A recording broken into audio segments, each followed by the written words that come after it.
Thank yous I'd like to kind of, there's two thank yous I'd like to give before I plow into the details of this report.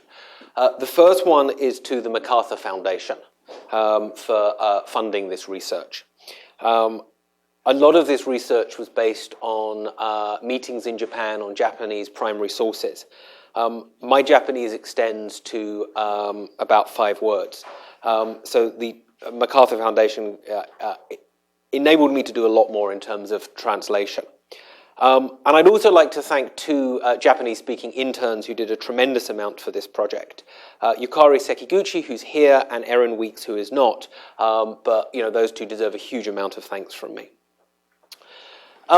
Into the details then. As many of you know, when you irradiate nuclear fuel in a nuclear reactor, plutonium is inevitably created as a byproduct of that operation. Now, in many countries around the world, including the United States, that spent nuclear fuel is basically just left in interim storage, and the plutonium is left in situ, with the long-term goal eventually of burying that nuclear waste in a repository. A small group of countries have chosen to try to extract that plutonium from their spent fuel. And the name given to that process, that chemical process of extracting the plutonium, is reprocessing. And reprocessing has always been a very controversial way of managing spent fuel. For various reasons, but for today's purposes, because that plutonium that you extract can be used for at least 2 different purposes. You can use it to build, to fabricate more nuclear fuel, but you can also use it for nuclear weapons. And so for that reason, reprocessing has always attracted some degree of controversy. As my colleague Toby mentioned, Japan is the only non-nuclear weapon state with a reprocessing, with an advanced reprocessing program. Now, to date, an awful lot of reprocessing of Japanese spent fuel has taken place abroad, particularly in France and the UK. And indeed, there is about 36 tons of Japanese plutonium sitting in those states. There's also 11 tons of plutonium sitting in Japan at the moment. Interestingly, and I'm going to return to this point later, there's still nuclear waste that's sitting abroad, particularly in the UK and to a lesser extent in France, that Japan is also obliged to accept from abroad, and not all of that nuclear waste has been returned. Now, going forward, Japan's plan is now to reprocess all future reprocessing to take place in Japan, in a facility known as Rokkasho Reprocessing Plant. Prior to the Fukushima accident, this industrial-scale facility operated very briefly in testing. There were a number of technical problems, and it was shut down for solving those technical problems prior to the accident. Japan Nuclear Fuel Limited, JNFL, which is the company that owns Rokkasho, now says that it solved those problems and Rokkasho is ready to operate.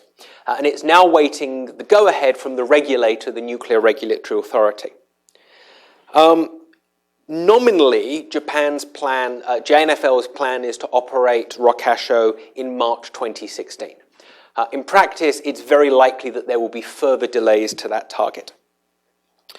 But the basic concern is that the process of putting reactors online post-Fukushima is moving at an even slower pace. And so there is, the concern that I lay out in these reports is that Japan is not going to be able to use all of the plutonium that's produced in Rokkasho because it simply doesn't have enough reactors to do so. Now, I think it's worth pointing out, as many of you will be aware, that all of the plutonium that Japan produces will be under IAEA safeguards, and then I think, indeed, Japan deserves great credit for its commitment to safeguards to date. And actually, I should also say that my concern is not that Japan is going to use this plutonium to build a nuclear weapon. I think it's very unlikely. My concerns are much more about the precedent that stockpiling plutonium would set for the non-proliferation regime, that it could exacerbate regional tensions, and that it could create nuclear security risks. But I'm not going to go into depth on why plutonium stockpiling is a bad thing, because everyone involved in this says it's a bad thing. There's no dispute about that. Japan's policy is very, very clearly not to produce plutonium that has no purpose. That's something the government has said repeatedly. The United States, which is directly involved in this for reasons I'm going to spell out later, also has a policy against stockpiling plutonium. And actually, a whole group of reprocessors have agreed to plutonium management guidelines that are published in an IEA document called INFCIRC 549. And that says that plutonium production and demand should be kept in balance. So all of this kind of raises a question. If no one wants to stockpile plutonium, if everyone has a policy against stockpiling plutonium, why is there a risk that's going to happen? And the report really argues that from the standpoint of its domestic politics, that's pushing Japan towards the risk of stockpiling plutonium. And then the policy brief, the outlook, focuses much more on possible solutions. So let me talk a bit about these domestic politics that I argue are so central to what's going on in Japan. We don't have to speculate about what would happen if Japan tried to give up reprocessing, because Japan has tried to give up reprocessing 3 years ago, in the summer of 2012. Back then, after the Fukushima accident, the Democratic Party of Japan, the DPJ-led government under Prime Minister Noda for most of that period, had an energy review. And that energy review reached the conclusion that Japan was going to phase out nuclear energy by the 2030s while continuing to reprocess. And this, on the face of it, was a nonsensical policy. If you're giving up nuclear energy, if you're turning all your reactors off, why would you continue to reprocess? And the answer is that that policy was only devised at the very last minute. Prior to that, it appeared that Japanese policy would be to phase out nuclear energy and not to reprocess. But there was a huge backlash by the local communities that surround the plant. Rokkasho village, where the reprocessing plant is based, and Aomori prefecture, where Rokkasho village is. Perhaps surprisingly, but it's certainly the case, these host communities support the operation of the reprocessing plant very strongly, for at least two reasons. They stand to benefit financially from the reprocessing plant. The reprocessing plant was originally enshrined as the central government's development plan for this region. And there's also about 3,000 tons of spent fuel sitting at the plant waiting to be reprocessed. And there's concerns amongst the local communities that if the plant is not reopened, then that spent fuel is never going to be removed. And when it looked like the DPJ government back in the summer of 2012 was going to scrap reprocessing, the prefecture and the village issued a series of threats to the central government. And the most important of these threats, at least in their mind, was that if you, the central government, don't open this reprocessing plant, we're not going to allow any more nuclear waste to be imported from Britain or France. And they have the power to do this because the governor of Aomori controls the ports in the prefecture. He gets to say yes or no to whether ships can use those ports. And indeed, in the 1990s, on 2 occasions, a governor of Aomori actually prevented, for a few days, a British ship and a French ship from docking. So this isn't just a kind of hypothetical threat. This has been exercised before. The second threat, which attracted more importance internationally, was prior to all of this spent fuel being moved into Aomori in 1998, I think it was. The governor of Aomori got a promise from the utilities, that if the plant wasn't open, they would have to remove all of the spent fuel from Aomori. And Aomori and Rokkasho village were very open in saying, if you don't open the plant, you have to take all the spent fuel back. And these two threats, I think the evidence is very clear, and I argue in a great deal of depth in the report. These two threats were key to forcing the central government to back down and not phase out and continue reprocessing. I think there's some more nuance here. I mean, it is certainly true that the DPJ government did themselves no favors in the way they went about this process. For various kind of contingent reasons, the question of the fuel cycle was really only considered very late in the game. So it's certainly the case the DPJ government didn't try to develop a serious plan to stop reprocessing. But I have to say it's also difficult for me how to see how a plan would have overcome these threats that I'm talking about. There were other difficulties too with stopping reprocessing that I discuss in the report. Again, many connected to domestic politics. And I think a useful concept here is the concept of entrapment. This was originally invented by the British political scientist William Walker to explain why the UK was unable to stop reprocessing even after the UK programme made no sense. And his point was basically that the commitments that the United Kingdom made to get the programme started had pretty much prevented the programme from being undone. And I think a similar process has occurred in Japan. The specific mechanisms for entrapment are different in Japan as in the UK, but I think there's clear entrapment in Japan. So I think, for planning purposes, I'm assuming that Rokasha will be opened in about 3 years from now, and that the goal is to ramp it up to full production over the course of about 5 years. So say 8 years from now, which I think is kind of a reasonable time horizon, the question is how much plutonium is Japan is likely to be able to consume. So now I'll turn to that question. Japan's policy has changed since 2012. The new LDP government under Prime Minister Abe now supports both nuclear power and reprocessing, and says it plans to burn all the plutonium that's produced in its reactors. But Japan now faces tremendous challenges in restarting its reactors. From September 2013 to August 2015, there were no operating nuclear power reactors in Japan. Last month, in August, the first of the units was ready to restart after this very extensive review process by the new Japanese regulator, the Nuclear Regulatory Authority. So today we have one reactor operating in Japan, and then a second restart is expected next month.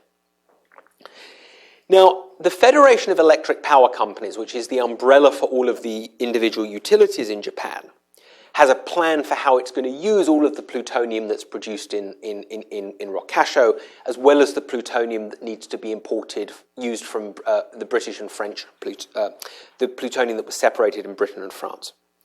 And its plan calls for 16 to 18 reactors to be used for that purpose.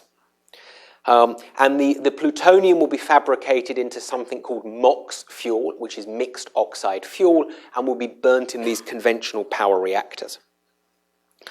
And there's 4 different challenges to MOX burning.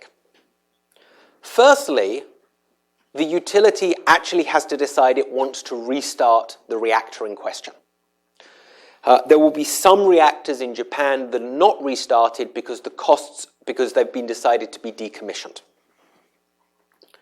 Secondly, the new regulator, the Nuclear Regulatory Authority, has to give safety approval to the plant restarting. The third and fourth barriers to a restart all relate to domestic politics. And this is something that it's not exactly unique to the Japanese system, but it's certainly much stronger in Japan than anywhere else, which is the utility that owns a reactor will sign something called a safety agreement with the local community. And this is not a legally binding agreement, this is a politically binding agreement. But it might as well be legally binding given the extent to which everyone always adheres to these safety agreements. And basically, these safety agreements require the utility to seek the consent of the local authority for major changes in reactor operation. And in particular, you generally have to get the consent from the local mayor of the town or the village where the reactor is located, and the consent of the governor. So in fact, to burn plutonium-based fuel, to burn MOX, you need 2 different types of permission. You need consent to restart the reactor, and you need consent to use plutonium-based fuels. And those are the third and fourth conditions you need to be able to restart the reactors. So as part of the research, I go through each of the 16 to 18 reactors that are earmarked for MOX burning, and ask the question, how many of them are likely to be able to consume plutonium by 8 years from now? Well, all of these reactors lie on a spectrum. There are some reactors that are absolutely, definitely not going to be burning plutonium 8 years from now. There are some reactors that are very likely to be burning plutonium 8 years from now, and there's a whole series of reactors that lie in the middle. Let me kind of highlight 3 just as examples to give you the challenges associated with restarting reactors. Firstly, TEPCO, Tokyo Electric Power Company, was committed to burning plutonium in 3 to 4 of its reactors. One of those reactors was going to be at Fukushima Daiichi, and possibly a second one was going to be at Fukushima Daiichi, though that hadn't been decided. Well, 4 of the units at Fukushima Daiichi were destroyed in the accident, and TEPCO has since announced a decision to decommission the other 2 reactors. So clearly none of those reactors can be used for MOX burning. Another example, a reactor called Suruga 2, which is owned by the Japan Atomic Power Company. The regulator has concluded that Suruga 2 is built on top of an active fault, which under new Japanese regulations would preclude Suruga 2 from reopening. Now, the power company that owns this, JAPC, is contesting that decision. But my sense is it's pretty unlikely that the NRA is going to reverse itself on this one. So again, Suruga 2 is another reactor that's not going to be used for MOX burning. Completely different problem arises in another reactor called Hamaoka 4. This reactor is, in that case, the governor of the governor of Shizuoka Prefecture has actually retracted permission to burn MOX. That permission was given before the Fukushima accident, and since the Fukushima accident, he has described the agreement to burn MOX as void, or hakushi, to use the Japanese term. I could go on and on and on through different reactors, telling you which ones I think are likely to restart, which ones are less likely to restart, which ones in the middle. But anyway, the bottom line is that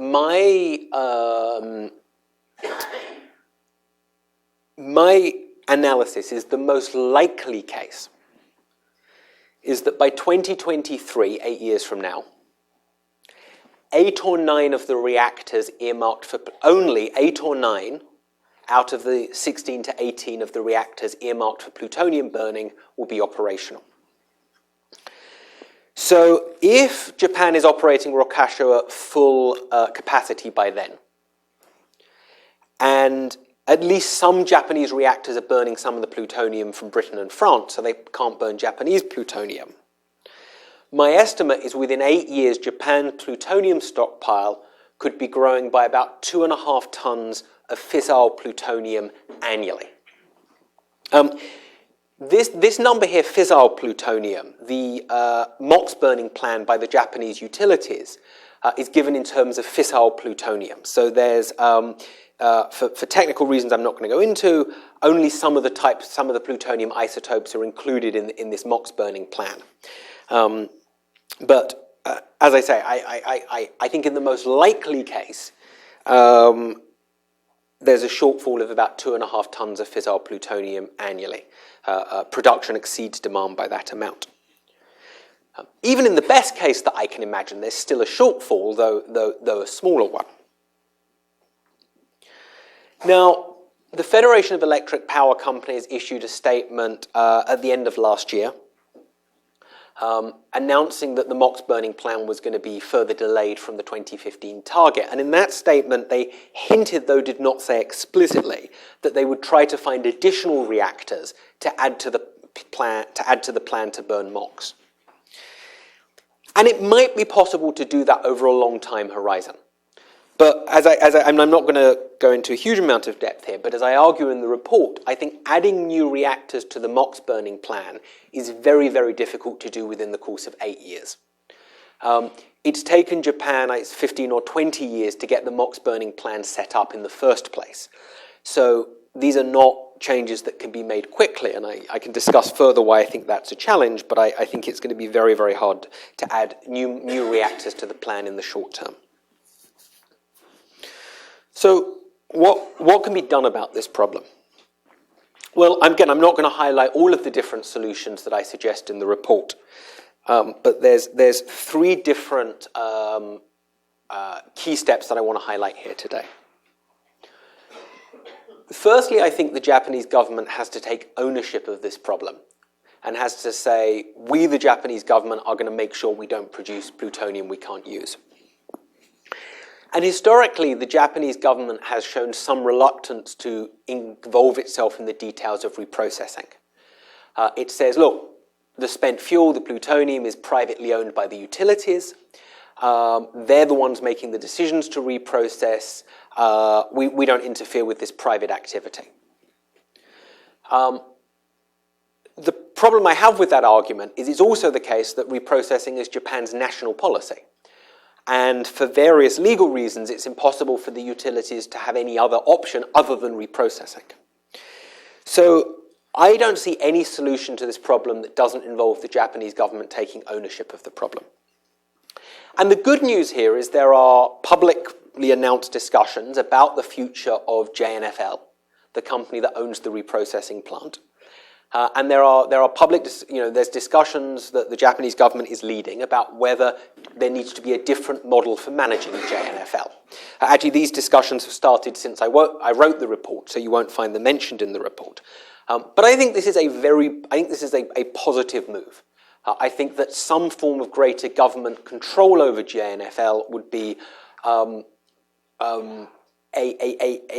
a good step, a good way of not just saying we're taking ownership of the problem, but actually creating the practical mechanisms to do so. Secondly, and this is where the US comes in. I would like to see, I suggest, a politically binding agreement between the Japanese government and the US government over reprocessing. The place where this comes from is that because so much of Japanese reactor technology and reactor fuel is based on American designs, Japan needs the US permission to reprocess spent fuel. And when Japan and the US negotiated a nuclear cooperation agreement in 1988, the US gave Japan what's called long-term programmatic consent to reprocess. There's only 2 nuclear cooperation agreements in which the US has given this permission, to Japan and then to Euratom, the European Atomic Energy Community. So this long-term programmatic consent that was given in 1988 was very, very unusual. What's interesting about the current timing is that the first 30-year term of the US-Japan agreement expires in July 2018. And the two sides have a decision to make. If they don't do anything, the agreement will continue in force in its current form. But if either side requests a renegotiation, then it has to be renegotiated. Now, to my knowledge, neither side has officially announced their position on what they want to happen. But my guess is, given the complexity of renegotiating the agreement, given the possibility of congressional interference, my guess is that Japan will want to just keep the agreement in its current form. I believe the US should agree to that request in return for a politically binding side agreement on plutonium to ensure that the long-term programmatic consent that the US has given Japan is not used to stockpile plutonium that can't be used. And specifically to operationalize that, I would argue there's 3 different steps that, provisions that could be included in this side agreement. Firstly, although Japan says it won't produce plutonium it can't use, Japan doesn't assign a time limit to that. So if Japan separates plutonium today, and there's a plan to use that plutonium 20 years from now, that plutonium is not considered to be excess, even though there's a very long time between production and usage. One thing that Japan could include in this side agreement is a time limit between the production of new plutonium and its usage. I suggest 5 years in the paper, but that would have to be negotiated between the two sides. Secondly, I argue that Japan should include a pledge to only operate Rokkasho at a throughput that allows all of the plutonium produced in Rockasho to be used. So if Japan can burn 4 tons of plutonium per year from Rockasho, then Rockasho should only be used to produce 4 tons of plutonium per year. Thirdly, Japan can't use any of the plutonium produced in Rockasho until its fuel fabrication plant, JMOX, comes online. Right? You've actually got reprocessing plants by themselves don't produce finished fuel, they produce plutonium, that in Japan's case is mixed with uranium, but that has to be fabricated into fuel. And currently, JMOX is supposed to come online about 18 months after Rockasho. Now again, in practice, the restart of Rockasho is likely to be delayed and the restart of JMOX is likely to be delayed. But even if they're delayed by the same amount, JMOX will still come online about 18 months after Rockasho. And since Japan cannot use any plutonium until JMOX is ready, I argue that Japan should commit not to operating Rockasho until JMOX is ready. The third big area that I want to highlight is Japan should give itself the option to move to the once-through fuel cycle in the future. So at the moment, Japan's entire nuclear program is based around the assumption that spent fuel will eventually be reprocessed. And even though I'm not a fan of reprocessing, I accept that in the real world it's going to continue for some time. But what Japan could do while continuing to reprocess is give a future government the option to move to not reprocessing, just storing spent fuel pending its ultimate disposal. There's non-proliferation reasons for doing that, but there's also just good governance reasons for doing that. Let me just highlight one reason. MOX fuel that has been irradiated in a reactor, spent MOX, is not due to be reprocessed in Rockasho. It's too radioactive. Rockasho is just not designed to handle spent MOX. Japan has already started to irradiate MOX fuel, and it's going to produce a lot more in the future. And Japan's plan to handle that MOX fuel is to build a second reprocessing plant in the future. Now that's a risky project. There is a distinct probability that that will fail because the Diet will refuse to fund it, because local communities won't accept it. So given that Japan is going to have spent fuel that can't be reprocessed in Rockasho, and given that there is a chance that it won't build a second reprocessing plant to handle this spent fuel, I think just from a good governance perspective, it makes sense to develop an alternative option for handling spent fuel. And specifically, there are 3 steps that I think make a lot of sense in that regard. Firstly, like every responsible nuclear state, Japan is collecting money that's to be used for disposing of nuclear waste. And legally, that money can only be used at the moment for disposing of reprocessing waste. It can't be used to dispose of unreprocessed spent fuel. So one thing Japan could do is to change the law to allow that fund to be used for both the disposal of reprocessing wastes and the disposal of unreprocessed spent fuel. Second, Japan is currently trying to locate a geological repository for burying reprocessing wastes. I argue that that repository should be designed and licensed for both reprocessing waste and spent fuel.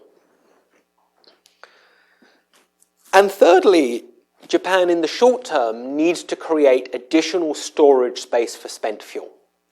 One of the drivers for reprocessing is that there's just nowhere else for the spent fuel to go. And in the US, we handle this problem with something called dry cask storage. Spent fuel gets removed out of reactor pools after a number of years and put in these big steel or concrete and steel dry casks that just sit there doing nothing for years and years and years. It's very safe and efficient. For reasons, again, deeply connected with local politics, there's tremendous opposition to dry cask storage in Japan. I'm not going to go into this in a huge amount of depth now, but I think there's at least 2 different things the central government could do to create more storage space for spent fuel.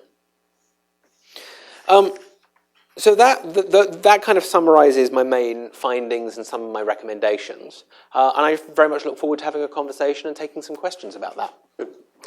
Thanks, James. I think you've really given us a lot to think about, and I'm sure that in the discussion we'll get into some of these issues and your policy suggestions in greater detail.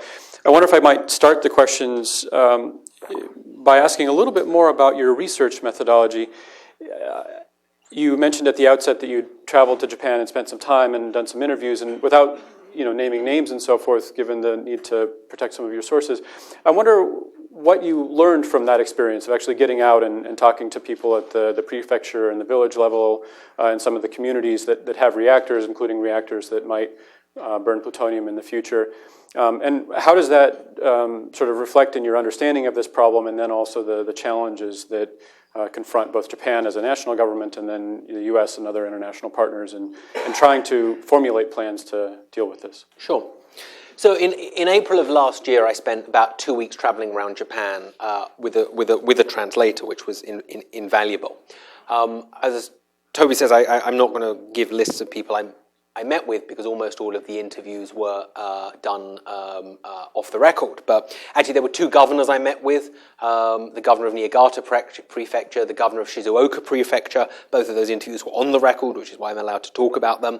And a large number of people from local authorities, from government, from industry, activists, researchers, journalists. And then again, with help, also kind of did a lot of documentary analysis. And, there's actually a surprising amount out there in Japanese. I mean, all of the meetings of of Prime Minister Noda's Energy and Environment Committee that looked at the future of nuclear energy were all the minutes are there. And I think going to places like Aomori Prefecture, interviewing there, going to places like Fukui Prefecture that has a lot of reactors and spent fuel storage issues, I think helped give me a much more nuanced understanding of... I had a sense before this project started that the local politics of this was very, very important. And I think realistically we have to design a solution that meets local politics in Japan. We as Americans are very good at saying to other countries, we just have terrible domestic politics. We just can't do X, Y, and Z because of domestic politics. And actually, it turns out that that's true in pretty much every country, I think. It's not just here. The domestic politics are different in every country. So, to give you one example, I've talked a bit about why Aomori and Rakasho support reprocessing and the leverage that they've built up very, very deliberately over time to force the central government into continuing reprocessing. Spent fuel storage is another. As I've mentioned, one of the drivers for reprocessing is spent fuel storage. There's nowhere to put the spent fuel. And a lot of non-proliferation analysts, including myself, say, well, why not just build dry casks? Well, let me give you an example. Fukui Prefecture, which is in western Japan, or rather it's on the north coast of Japan, lots of Kansai Electric Power Company's reactors. All of those reactors are in the very isolated part of western Fukui. The much more populous part of eastern Fukui doesn't benefit from the electricity from those reactors. It's not in Kansai Electric Power Company's service area. So when you talk to people in Fukui Prefecture, what they say is, we don't benefit from the electricity from these reactors. Why should we take the burden of managing the spent fuel? Why doesn't, Osaka or Kyoto, why don't they manage the spent fuel since they're benefiting from the energy? Which is not an inherently unreasonable argument, frankly. So again, one of the recommendations that I have is that, and indeed I should emphasize, individual towns in Fukui have been willing to host dry cask storage areas. Mihama town, for instance, which has 3 Kansai reactors, asked Kansai to conduct a site survey for hosting a dry cask storage facility in Mihama. So they were willing to do it, but it got nixed by the prefecture.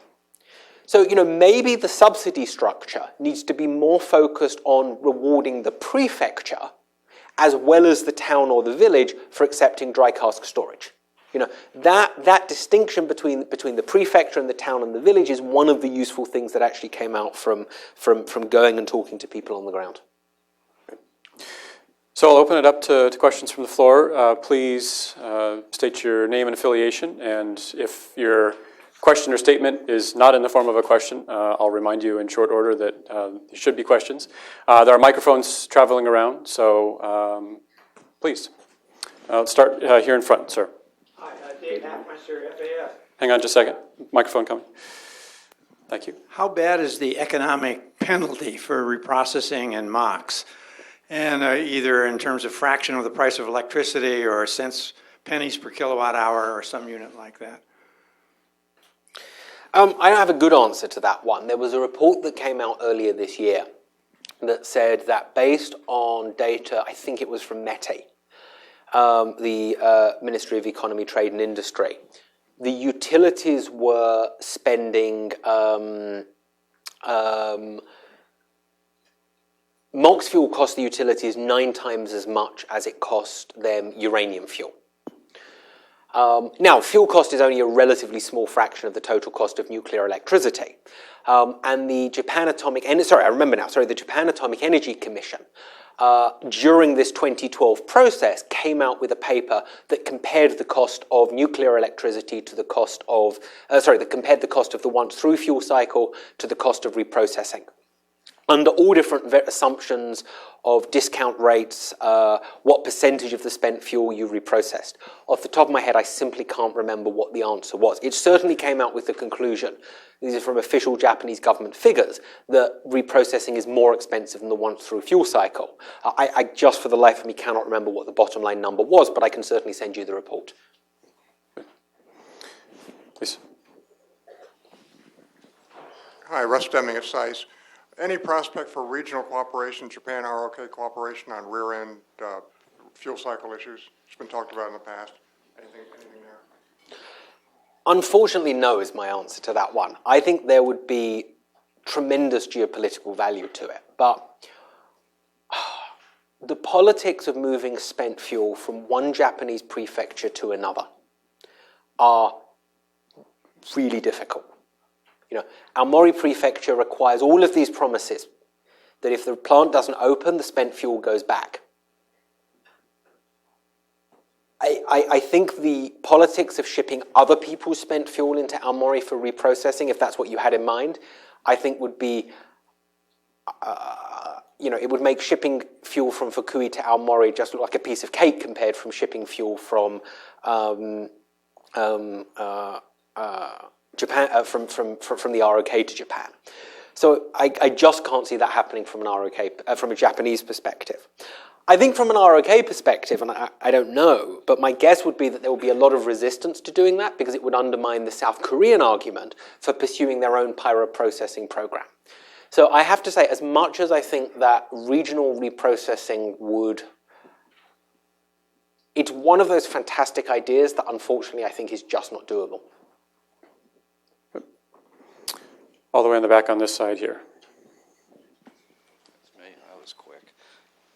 I was wondering if you could speak a bit more about what the regional tensions would be. If I understand you correctly, we don't have to worry about Japan getting the bomb.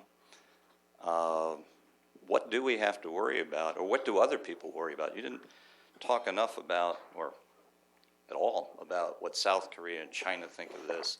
If you could expand on that. The other thing is, the one remarkable thing you said that everyone should probably write on their hand when they walk out of here is we need to renegotiate the deal. You're in a strange minority with people like me when you say that. Watch out. Okay. Sure. I mean, China has repeatedly, there are a series of statements, particularly around, I think it was around the Security Summit in 2014, where the Chinese were expressing concerns about Japan's separation of plutonium. And unquestionably, look, some of this is just finding a useful stick to beat the Japanese around the head with, which is something the Chinese enjoy quite a lot. But from my track 2 discussions with Chinese experts off the record, there is genuine concern in China that Japan is stockpiling plutonium to build a bomb. when I try to explain them why that's wrong, I just kind of like, as much as I've tried to explain all the domestic politics of this, and it's simply not believed. So, I think there is genuine concern in China about the reasons why Japan is stockpiling plutonium. There's some concern in South Korea. I think that's more manageable. The challenge, I think, with South Korea is about the, South Korea seeks to reprocess as well in the form of pyroprocessing. The two sides have agreed to reconsider the issue in 10 years, I think it is. And I think, if Japan is producing plutonium, in my opinion, from my research on the ROK, which is a few years old now, Japan's program was a significant driver for the ROK doing likewise. Especially if Japan is producing plutonium it can't use, I think that sets a very bad precedent that could be followed by other states.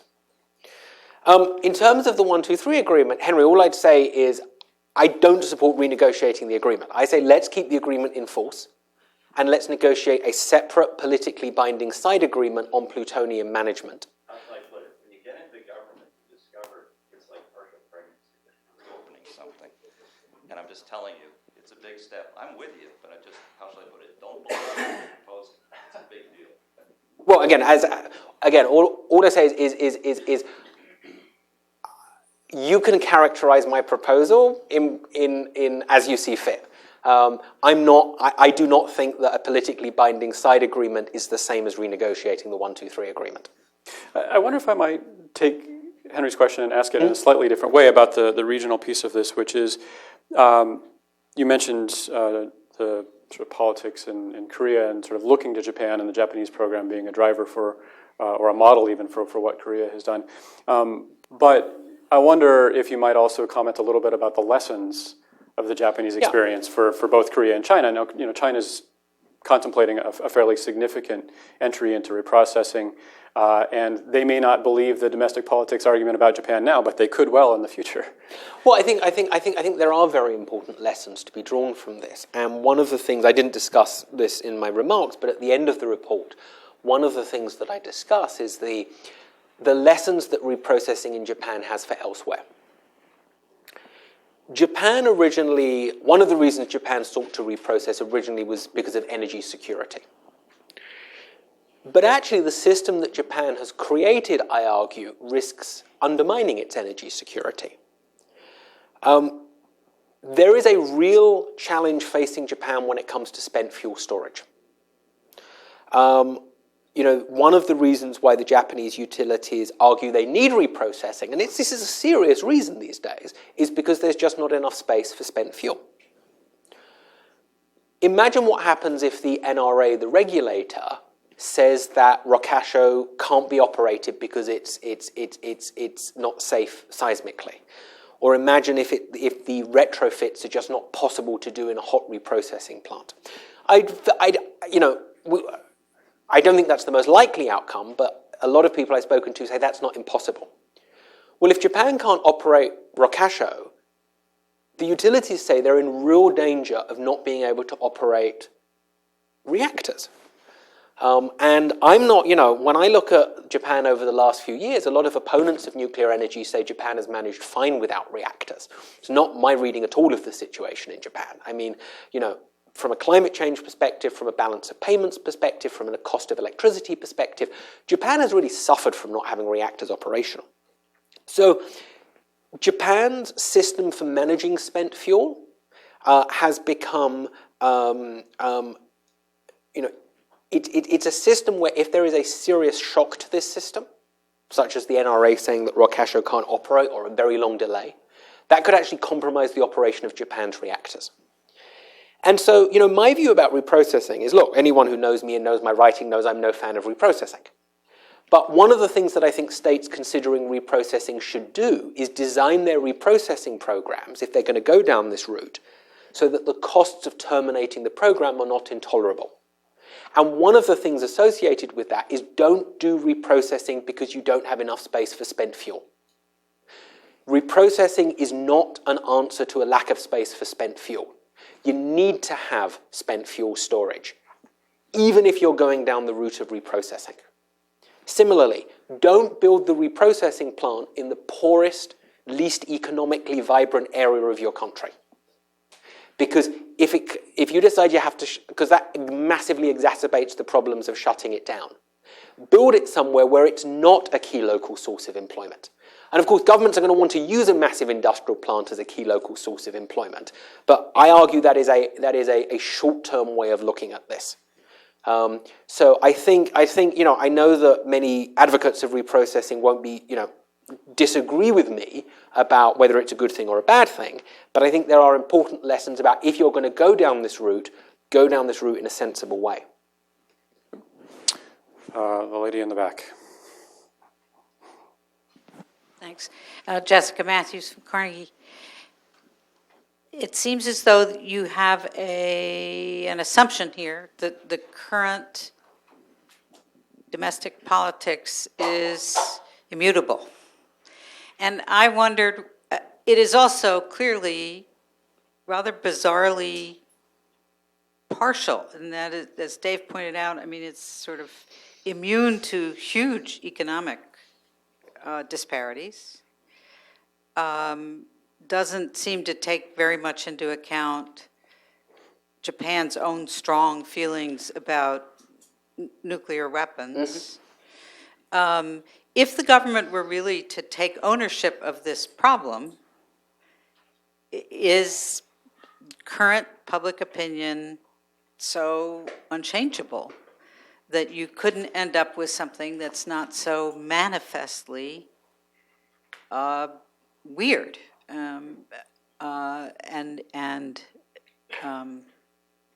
incoherent in a as you've described it, and I mean, even your notion of 5 years between production and use, you run a whole lot of security risks in 5 years, right?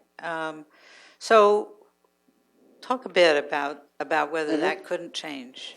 Well, I think domestic politics is not necessarily immutable over the long term, and many of my suggestions are about how to make it mutable. So, for instance, if I think the idea of an immediate end to reprocessing is just not feasible. If you want to extricate yourself from, if Japan wants to extricate itself from reprocessing, or as I argue, give itself the option not to reprocess in future, give a future government the choice about whether to continue with this, you have to do things like have an alternative way of ensuring that Aomori and Rokasho's concerns about the spent fuel are met.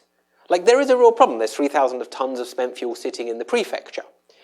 If there was an alternative interim storage site where you could move that, all of a sudden the challenge of convincing them to get rid of the plant would look that much easier.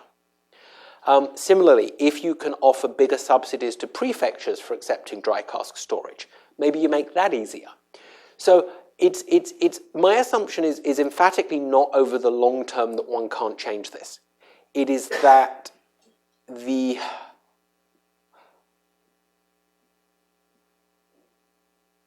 positions that local politicians have adopted, coupled to their ability to coerce the central government, make short-term change non-consensually impossible.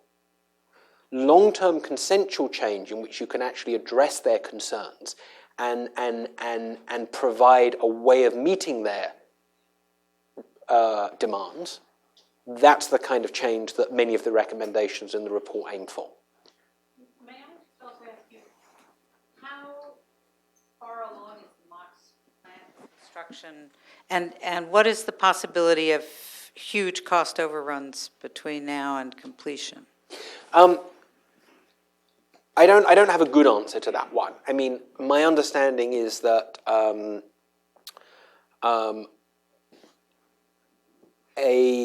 construction on JMOX has started.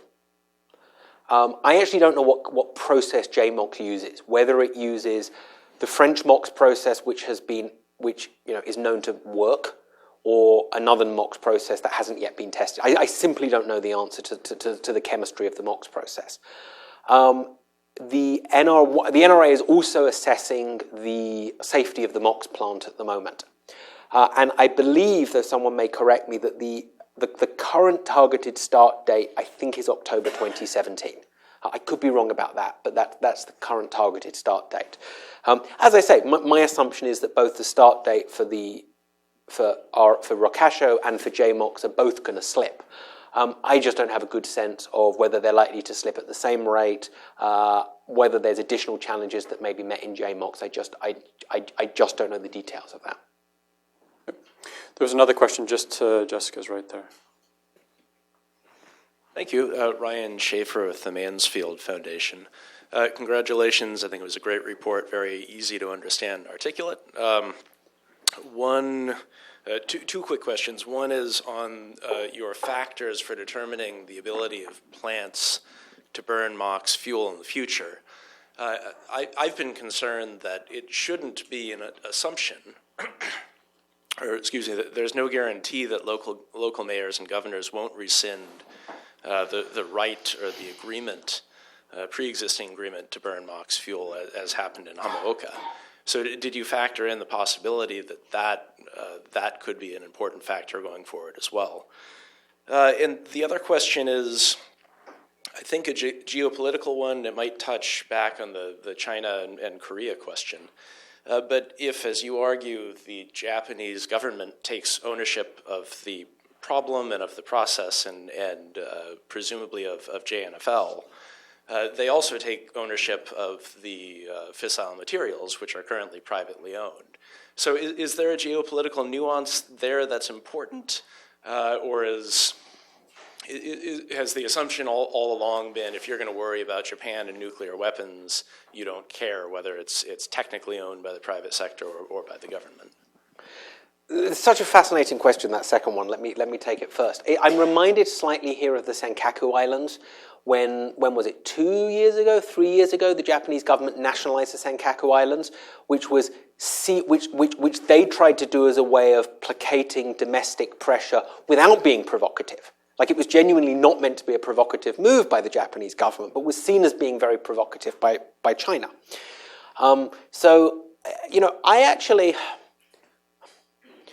I don't think ownership of the problem involves ownership of plutonium necessarily. It might do, but I don't think it has to.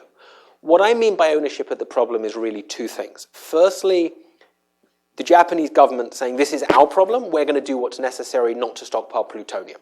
We as the Japanese government will be willing to interfere with the operation of private industry to achieve that goal. And secondly, it has to have the legal ability to do that. Now, at the moment, Japan is not the US, and in practice, I suspect that if the Japanese government said to JNFL, we need you to operate Rokasho more slowly, if that was in the US, then the private industry would just go, no. Whereas in Japan, you would reach some kind of consensus behind the scenes over that one. Nonetheless, I still think there would be value to having a legal mechanism by which the government can ensure that the steps necessary to keep plutonium demand and supply in balance are taken. And as I say, I don't think that necessarily has to involve ownership of Japanese plutonium. And frankly, I think there would be a risk if the Japanese government were to take ownership of that plutonium that would be misinterpreted.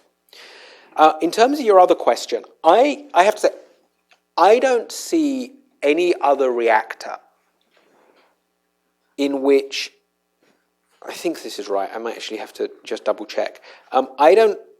My concern is,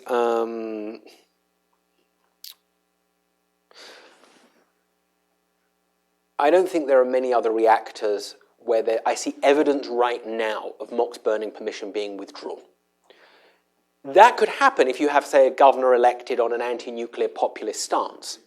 A governor might decide to kind of follow what happened in Shizuoka and withdraw permission for MOX, consent for MOX, rather. But I don't see any signs of that happening. I think the bigger concern is the prefectures where permission to burn MOX was not given before the Fukushima, consent to burn MOX, was not given before the Fukushima accident. So you have, I think it's, I could get this wrong off the top of my head, but you have Niigata Prefecture, where you have Kashiwazaki, the world's largest nuclear power plant, Kashiwazaki Carrier, where permission to burn MOX actually was given, I think, in the 1990s and then withdrawn. And there wasn't permission to burn MOX in place before Fukushima. I think it's going to be very, very hard to get permission there. Permission was not given, I think, for Tokai Daini in Ibaraki Prefecture, I think so. Permission wasn't given, I think it was Shika 1. Yes. So there are a number of reactors where permission to burn MOX was not given before Fukushima. I think getting that now is going to be very difficult. Good. Please, over here. Just hang on for a second.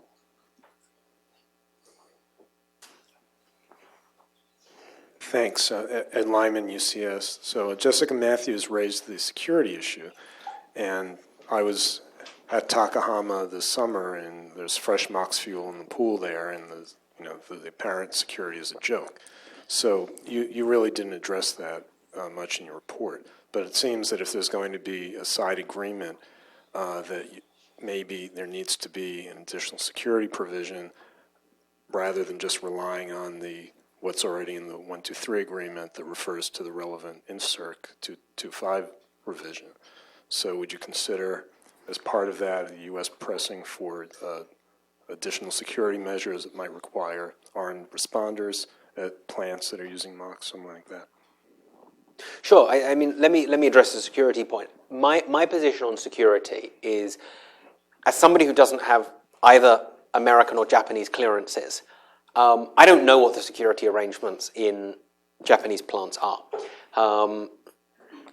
However, Prime Minister Abe and President Obama have said in a joint statement that plutonium accumulations anywhere in the world pose nuclear security risks. So the Prime Minister of Japan has acknowledged the nuclear security risks associated with plutonium.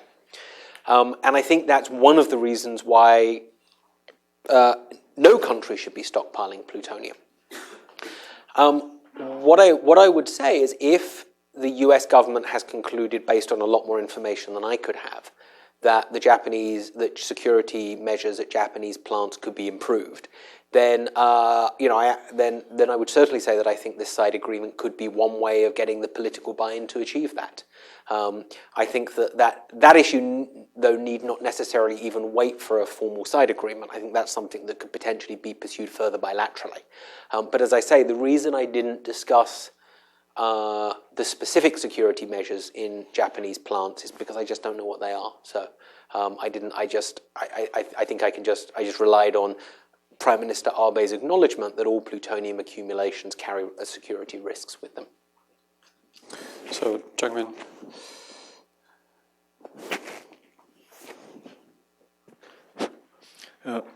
Jungmin Kang from Nuclear Program of NRDC. Thanks, James, for your excellent talks. I'd like to add one technical comment. There are still influential Japanese nuclear experts who says that their plutonium is reactor-grade plutonium, separated from commercial spent fuel with a large burn-up. So it cannot be, or at least it's hard to be used for nuclear weapons. So they are intentionally making Japanese government people and public misunderstanding on the risk of separated plutonium. So as you know, any kind of plutonium is a good material for nuclear weapons purpose. So their argument should be corrected. I think on this issue about whether you can use reactor-grade plutonium to build bombs, all I would say is that under the International Atomic Energy Agency definitions, all plutonium, with one tiny exception, is considered to be direct-use weapons-usable material. The only exception being as if it's more than 80% plutonium-238. But the definition under which the International Atomic Energy Agency works is that all plutonium is weapons-usable. And indeed, that also includes plutonium that's fabricated into MOX fuel before it's irradiated in a nuclear reactor is also included in that category. So given that that's the definition that's used for safeguards, my belief is that we should use that, that's the definition that we should use at other times as well. So I think Jungmin's question is there some misleading of the Japanese public on this question, or is it just sort of a technical facade given around the program? Well, I mean, look, it's a bit like the security issue. I very deliberately don't like weighing into this debate about can reactor-grade plutonium be used in weapons, right? I've read the articles on the subject. I've read the Carson Mark article in Science and Global Security. I've read the rebuttals to that. One can argue this way or that way about the technicalities of using reactor-grade plutonium. My point is it actually doesn't matter whether, the IEA definition, which is that reactor-grade plutonium can be used, counts as weapons-usable plutonium. And it seems to me that that's what really matters is the IEA definition. And I've never actually built a nuclear weapon, so I'm kind of reluctant to. We'll plan to keep it that way. Please, Jeffrey. Jeff Smith at the Center for Public Integrity. On the security issue, we published 4 stories about this last year, so I would recommend anyone who wanted to learn more about the security issues at Ricascio to take a look at those. James, what I want to ask you about is you've talked a lot about the need for the Japanese government to look at things differently. I'd like to ask you about the need for the United States government to look at things differently.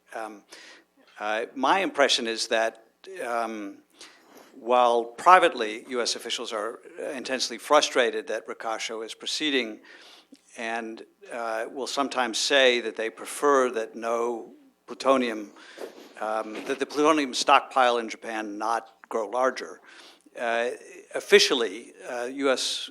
government policy, Obama administration policy, is to be agnostic.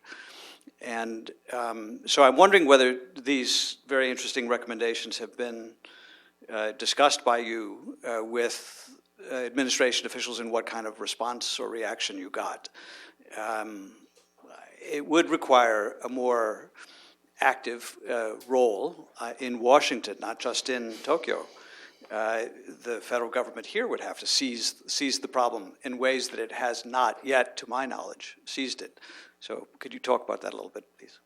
Sure. I think I would slightly disagree with your characterization of where the US government is at the moment. I mean, I think the US government is not publicly agnostic on the issue of Japan stockpiling plutonium. I think there are very clear statements of US government policy that, Japan has made a commitment not to stockpile plutonium, and the US expects Japan to live up to that commitment.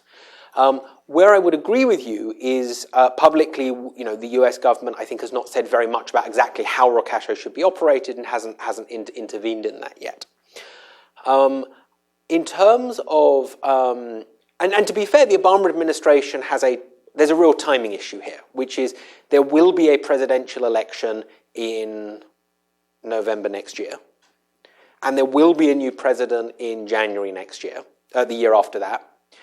And unless you can complete the whole of the 1, 2, 3 decision process while this administration is in place, there's frankly not much point starting it, especially from a Japanese perspective. I mean, if I were a Japanese policymaker, and I would be like, well, we could talk ourselves with the Obama administration, but then everything could change on a dime in January.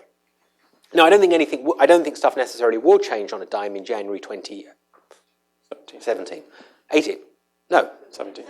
Because I think actually whoever the next president is, it is very likely that they will be concerned about Japan not stockpiling plutonium. I mean, that has been since the Carter administration, there's been a consistent US policy against stockpiling plutonium. And I don't think that a future administration is likely to decide actually it's fine for Japan to stockpile plutonium. But I do accept that from a Japanese perspective, there may not be a huge amount of desire to discuss this with an administration that's going to be out of office in the not too distant future. That is inevitably something I think the Obama administration has to consider as it thinks through these issues. I'm not going to publicly discuss, if I do meet with officials, what gets discussed on those occasions. But I would say that I think US officials have given public indications that they are concerned about the possibility of plutonium stockpiling. So I've got two questions here. Let's take them together. So first, yep. My name is Dennis Nelson, and I'd like to ask you about this reprocessing of MOX fuel, irradiated MOX fuel. You said that Japan was going to build a second reprocessing plant to do that. It seems to me that that would create a perpetual increase in plutonium, because MOX fuel is a very small percentage plutonium, so most of it's uranium, so you just produce more plutonium and then reprocess them, so it would cause a perpetual increase. And then my question is, doesn't Japan already have a reprocessing plant at Tokaimura? I remember something about a criticality accident there 10 or 15 years ago where a number of workers were exposed to solution that went critical and produced neutrons. And so what's happened to that plant? Okay, Bob, please. Bob Einhorn, Brookings. James, you suggested that if Rokasho didn't restart, Japanese reactors might have to shut down. I assume what you meant is that Rokasho wouldn't take any more spent fuel, the reactor operators wouldn't have any place to put it, they'd run out of, and so forth, and they'd have to shut the reactor. Is that what you meant? How likely do you think that scenario is to play out? Do you think the reactor operators and Rokasho is exaggerating that concern? Is that real? Let me just mention something about Henry's point. I don't think Henry was accusing you of wanting to renegotiate, the 1, 2, 3.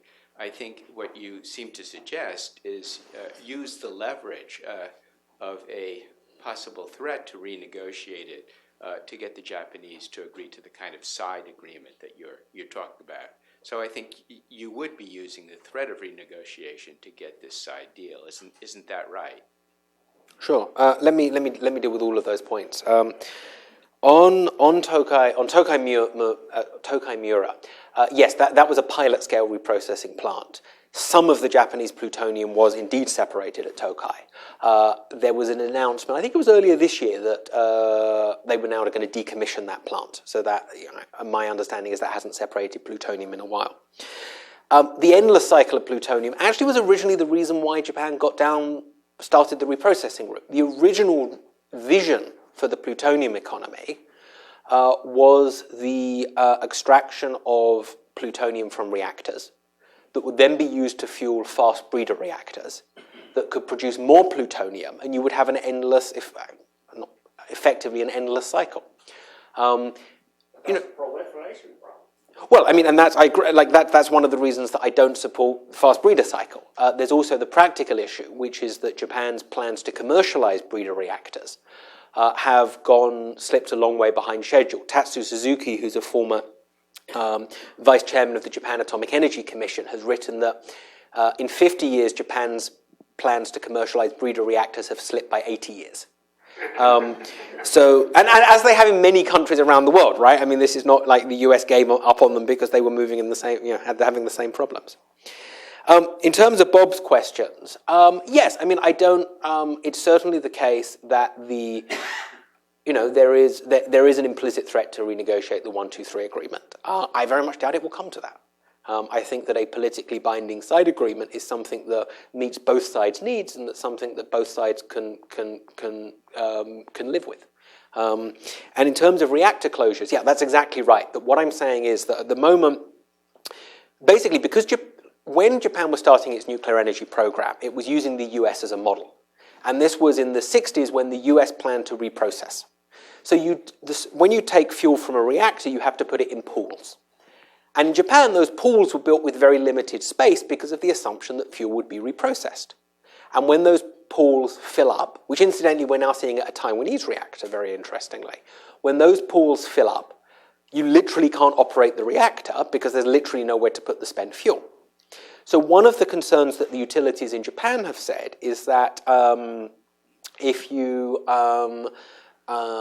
if you don't operate Rokasho, or rather, the current plan is that as the pools by reactors fill up, you move the fuel to Rokasho, and you create more space. But if you're not operating Rokasho and the pool at Rokasho fills up, then there's nowhere, then there's just nowhere for the spent fuel to go. And I think this is a serious problem at some reactors. I mean, you can look, the capacity factors are made publicly available. Yuroki Sekigushi's very good piece has an English translation of all of the, not capacity factors, all of the factors by which the pools are full. And in many of the older reactors, there is some of these pools are like 70, 80% full. So the threat is not tomorrow, but over the course of 5 years, say, there could be a real problem there. Since we're on this subject, I actually think one of the short-term solution to this problem lies somewhere called Mutsu. In Aomori Prefecture, there is a dry cask storage facility that is basically ready to accept fuel. It's not a huge facility, but it's not a tiny one. That facility is owned by two utilities, TEPCO and the Japan Atomic Power Company, who ironically are the two utilities who are least likely to produce spent fuel in the near future. So one thing you could do is those utilities could sell space at Mutsu to other utilities that are in more urgent need of it. Now again, Mutsu is, somebody will correct me on this, it's either 3,000 or 5,000 tons the first phase of Mutsu. So it's kind of a medium-sized dry cask storage facility. But I think that provides a short-term option. But yeah, I mean, I actually think in some reactors, it's not impossible that if nothing's done about this problem, the reactors could have to shut down. Further on the 1, 2, 3 point, in your trips to Japan to research this project, did you gather that there was any concern amongst Japanese officials or experts that the U.S. would want to renegotiate, or is there just a sense that the agreement is fine and it'll be rolled over? One of the hard things about being a U.S. ally is how unpredictable U.S. politics is. And from my experience, when a 1, 2, 3 agreement is due to come up, every country in the world is always worried about what the U.S. position is going to be. So I was frequently asked in Japan about what the U.S. position on the 1, 2, 3 agreement would be, but I think that's in no way unique to Japan. Fair point. So question back there. Dan Fenstermacher State. You made a number of very compelling arguments about the domestic politics, this kind of intractable web that's affected the decisions in Japan. How closely, from your research, your interviews, do you think the Japanese government is looking at the U.S. Program, the U.S. MOX program, to get rid of excess defense plutonium? And if there were to be a change in that due to cost or other reasons, do you think this would affect them? If so, how in the short term or maybe even in the longer term? I'm thinking about this. I think it's fair to say the US MOX program never once came up in my discussions in Japan. Sometimes people not unreasonably pointed out that neither my original home nor my adoptive home have any policy for managing their large quantities of plutonium, which is true. But the specifics of the MOX program, I think, were not ever discussed once in my meeting. The US MOX program, I think, were never discussed once specifically in any of my meetings in Japan. Certainly, outside of Tokyo, in the prefectures, local politicians are local politicians. Everywhere in the world, they're concerned about their local area, what the US does or doesn't do. And I have to say, I struggle to think of any times when officials in Tokyo ever kind of talked about the US MOX program. Okay. So I think we've had a pretty thorough examination of this issue. For those of you who have US government badges in your pockets, perhaps you'll take some notes and consideration for the transition memos when the next government comes in, whether to renegotiate or not. Thank you for your attention today, and please join me in thanking James for his good work on this subject.